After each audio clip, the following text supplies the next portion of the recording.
რეგიონისთვის განისაზღვრება შენობა ნაგებობების ესთეტიკური მახასიათებლები. ბიზნესთან საკითხზე პირველი შეხვედრა შედგა. ამ და სხვა თემებზე რამდენიმე წუთში გიყვებით. 2026 წელს მთავრობა 3 მილიარდ 640 მილიონი ლარის საგარეო კრედიტებს დაფარავს. აქედან 2 მილიარდ 900 მილიონი ლარი ვალის ძირი, ხოლო 768 მილიონი პროცენტის თანხაა. საქართველოში ოქროს ზოდების და მონეტების იმპორტი დღეგესგან გათავისუფლდა. ცვლილება ეხება არანაკლებ 995 სინჯის ოქროს ზოდებს და არანაკლებ 900 სინჯის ოქროს მონეტებს. 11 თვეში საქართველოს აეროპორტები 7 მილიონ 864,000-მდე მგზავრს მოემსახურა, წლიურად ზრდა 14%-ია. ფინანსის სამინისტროს ცნობით წელს 11 თვეში ბიზნეს დღგ ზედმეტობის სახით 2 მილიარდ 400 მილიონი ლარი დაუბრუნდა. მოგესალმებით, ეს BMG რეგიონის წამყვანი ბიზნეს მედია სააგენტო, მე ნინო შუბაშვილი ვარ და ეკონომიკის და ბიზნესის სიახლეების შესახებ გიყვებით. თელასი და ენერგოპრო ჯორჯია მომდევნო 5 წელში 2 მილიარდამდე ინვესტიციას განახორციელებენ სემეკმა საჯარო სხდომაზე. თელასისა და ენერგოპრო ჯორჯიას მიერ 2026-2030 წლებში განსახორციელებელი ინვესტიციები დაამტკიცა. კერძოდ, ელექტრომომარაგების გაუმჯობესებისთვის თელასი მომდევნო 5 წელში დაახლოებით 400 მილიონ 300,000 ლარის ინვესტიციას განახორციელებს, ხოლო ენერგოპრო ჯორჯია მილიარდ 564 მილიონი ლარის ინვესტიციას სემეკის ცნობით საინვესტიციო გეგმები ითვალისწინებს სააბონენტო ქსელში ჭკვიანი მრიცხველების მოწყობას და სხვადასხვა პროექტებს, რომელთა განხორციელებაც აუცილებელია გამონაწილებელი ქსელების უსაფრთხო უწყვეტი და საიმედო ელექტრომომარაგებისთვის.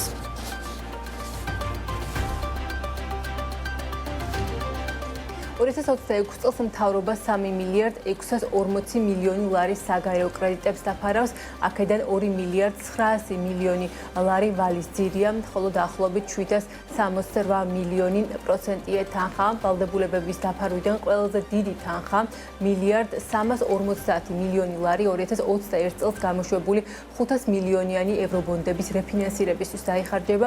ევრობონდის მომსახურების შემდეგ მეორე ადგილზეა მსოფლიო ბანკი, რომლის მიმართაც მთავრობა მომავალ წელს დაახლოებით 619 მილიონი ლარის ვალს გადაიხდის, საიდანაც 376 მილიონი ლარის ძირი, 244 მილიონი ლარი კი პროცენტი იქნება. მესამე პოზიციაზე 595 მილიონი ლარით აზიის განვითარების ბანკი იკავებს. 2026 წელს ბიუჯეტის თანახმად საქართველოს საგარეო ვალდებულებების 66% ევროში არის დენომინირებული. ამასთან საქართველოს საგარეო ვალდებულებების საშუალო საპროცენტო განაკვეთი 2,76%-ია. ყველა რეგიონისთვის განისაზღვრება შენობა ნაგებობების ესთეტიკური მახასიათებლები. ქართული ოცნების ეკონომიკის მინისტრმა მარიამ ქრივიშვილმა შენობა ნაგებობების ესთეტიკური მახასიათებლების დადგენის წესის და პირობების განსაზღვრის შესახებ დადგენილების პროექტი კერძო სექტორს უკვე წარუდგინა. სამინისტროს ინფორმაციით, ახალი რეგულაციების თანახმად ორი სახის სანებართო პრაქტიკა დაინერგება, ეგრეთ წოდებული სტანდარტული პრაქტიკა და მეორე არასტანდარტული სამშენებლო ნებართვები, რაც გულისხმობს მათ შორის განსხვავებულ ფასადებს, ფერებს და ასე შემდეგ. რა ახალი რეგულაციების შემოღებას გეგმავს მთავრობა რეგიონებში მშენებლობის პროცესში და ექნება თუ არა ახალ მოთხოვნებს გავლენა უშუალოდ მშენებლობის გაძვირების მიმართულებით. ანიკო ჯოხაძე არკოვდა დღეს თემის დეტალებს და შემოსევებს პირდაპირ ეთერში გაგაცნობს. ანიკო, მოგესალმები და გისმენთ. შენობების ფასადების ახალი სტანდარტების შემოღებაზე ქართული ოცნების მთავრობა რამდენიმე თვეა საუბრობს. როგორც ეკონომიკის სამინისტროს მიერ გავრცელებული ინფორმაციიდან ხდება ცნობილი, მომზადებულია მთავრობის დადგენილების პროექტი, რომელიც ამ ეტაპზე რეგიონებში შენობებს ესთეტიკურ მახასიათებლებს განუსაზღვრავს. უფრო კონკრეტულად საუბარია სახურავების ფერზე, ღობეების იერსახეზე და სახლების მოპირკეთებისთვის აუცილებელ მასალებზე, რასაც მთავრობა თითოეული რეგიონისთვის დაადგეს. შესაბამისად, სამშენებლო ნებართვის მიღება მხოლოდ ამ მახასიათებლების დაკმაყოფილების შემდეგ იქნება შესაძლებელი. ამასთან ერთად სამშენებლო მასალების შერჩევისას აქცენტი ქართულ წარმოებაზე გაკეთება. ინფრასტრუქტურის მშენებელთა ასოციაციაში ინიციატივას იწონებენ და ამბობენ, რომ ამ გზით ერთი მხრივ რეგიონებში სახლების იერსახის მიმართულებით არსებული პრობლემები გამოსწორდება, ხოლო მეორე მხრივ ადმინისტრაციული პროცესები ნებართვის გაცემასთან დაკავშირებით გამარტივდება. კითხვაზე გააძვირებს თუ არა ახალი მოთხოვნები მშენებლობის პროცესს, გაერთიანებაში ერთმნიშვნელოვანი პასუხი არ აქვს. ბიუროკრატიული პროცესების გამარტივების შესაძლებლობაზე საუბრობენ კომპანია მეტროპოლშიც. ამბობენ, რომ ცვლილებები მათთვის მისაღებია და არც ხარჯების დასალობებია. ბიუროკრატია შეამცირებს შეამცირებს გაუთვალისწინებელ ხარჯებს და ყველა დეველოპერს თანაბარ პირობებში ჩააყენებს. ძირითადი ესე ვთქვათ მოწინავე კომპანიები, რომლებიც ოპერირებენ დღეს ბაზარზე, მე ვფიქრობ, რომ მათთვის არ იქნება განსაკუთრებული ცვლილება ხარჯების კუთხით. თუმცა რა თქმა უნდა იქნება რამდენიმე კომპანია, რომელსაც შესაძლოა გაუძვირდეს და ვფიქრობ, რომ ეს ნორმალურია. მნიშვნელოვნად შეამცირებს ბიუროკრატიას,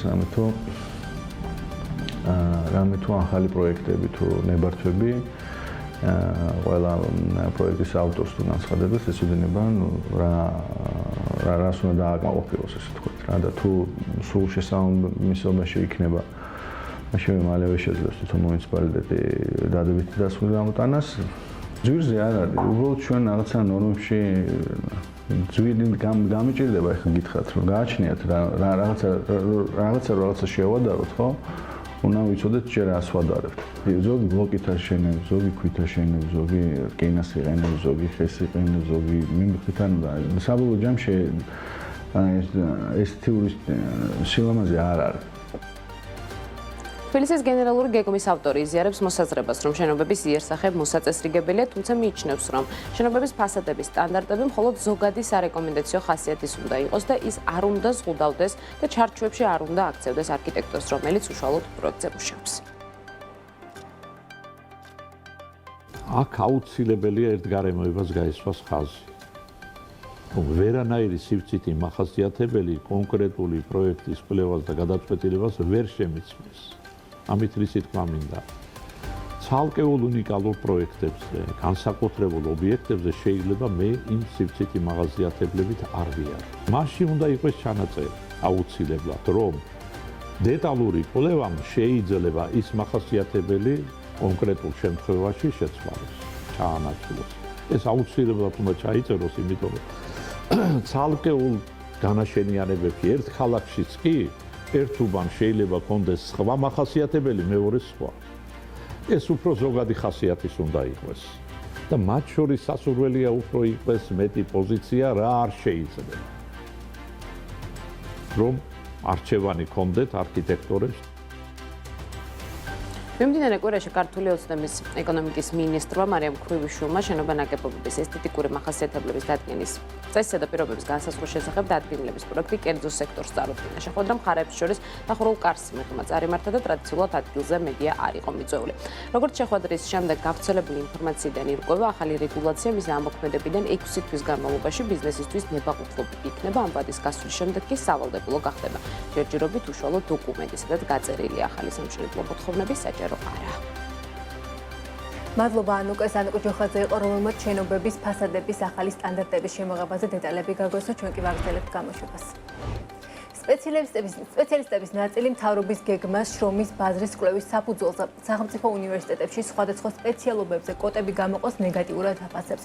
One Point HR Outsource-ის მმართველი პარტნიორი ნინო ნიაური აცხადებს, რომ შეუძლებელია ბიზნესმა თავისი მოთხოვნები იმგვარად დააყენოს, რომ ეს განათლების სისტემისთვის სახელმძღვანელო გახდეს. მისი თქმით, შრომის ბაზარი ნაკლებად პროგნოზირებადი და სწრაფადცვალებადია, განსაკუთრებით ტექნოლოგიების განვითარების ფონზე შესაბამისად ამ მიმართულებით გრძელვადიანი გეგმების გაკეთება შეუძლებელია, როგორც ცნობილია, ეკონომიკის სამინისტრო შრომის ბაზრის კვლევას ატარებს, რომელმაც უნდა დაადგინოს, როგორ იქნება შემდეგ უახლოეს რამდენიმე წელში შრომის ბაზრის მოთხოვნები. მთავრობა გეგმავს, რომ კვლევის შედეგების საფუძველზე უნივერსიტეტებში სხვადასხვა სპეციალობებზე კოტები გამოყოს. თუ კი ადრე იყო მაგალითად რომ კომპანიები აკეთებდნენ 10 წლიან სტრატეგიას, მერე გახდა ეს 5 წლიანი, მერე 3 წლიანი, დღეს უკვე 1 წლიანი სტრატეგიაც კი ისე კეთდება, რომ წლის განმავლობაში აუცილებლად ხდება მისი გადახება. ანუ წარმოუდგენელია, რომ ბიზნესმა ისე დაგეგმოს თავისი რესურსები და მან თავისი მოთხოვნა დააყენოს, რომ ეს იყოს განათლების სისტემისთვის სახელმძღვანელო, განათლების სისტემისთვის, რომლის რეფორმაც 25 წელზე არის გათვლილი, ეს არ არის 1 წლიანი და 2 წლიანი პროცესი, ხო? ისე დაგეგმოს, რომ ეს იყოს თანხმედრაში ბიზნესთან. შეუძლებელია ჯერთი საქართველოს ბაზარს თუ ვიკვლევთ, საერთოდ არარელევანტურია ეს კვლევა, იმიტომ რომ ჩვენ არა ვართ კონკურენციაში ლოკალურად, ჩვენ ვართ კონკურენციაში მსოფლიო ბაზართან და ევროპასთან და ამერიკასთან. მეორე, რომ ტექნოლოგიები ისე სწრაფად ვითარდება, რომ წარმოუდგენელია, რომ ეს სფერო წინასწარ განსაზღვრო რა შეიძლება ამაში დაგჭირდეს. რაც მგონია, რომ იქნება დინამიკაში ის, რომ ზუსტად დაეყრდნობიან იმას ბიზნეს ეხლა დღეს რა ჭირდება და თუ კი ბიზნეს ჭირდება მაგალითად წინახაზის თანამშრომლები უფრო მეტი და ეს ტკივა ბიზნეს რეალურად და ამას იტყვის, ეგ არნიშნავს, რომ უკან ყველაფერი რიგზია, ანუ head office-ის კომპეტენციები საკმაოდ მნიშვნელოვანი არის ნებისმიერი ბიზნესისთვის იმისათვის, რომ განვითარდეს. ასეთ იყო ამ დროისთვის საქმის კურსი, მე გემშვიდობებით, თქვენ კი წინ გელით შემაჯამებელი გამოშვება ანელაპიაშვილთან ერთად 19 საათზე.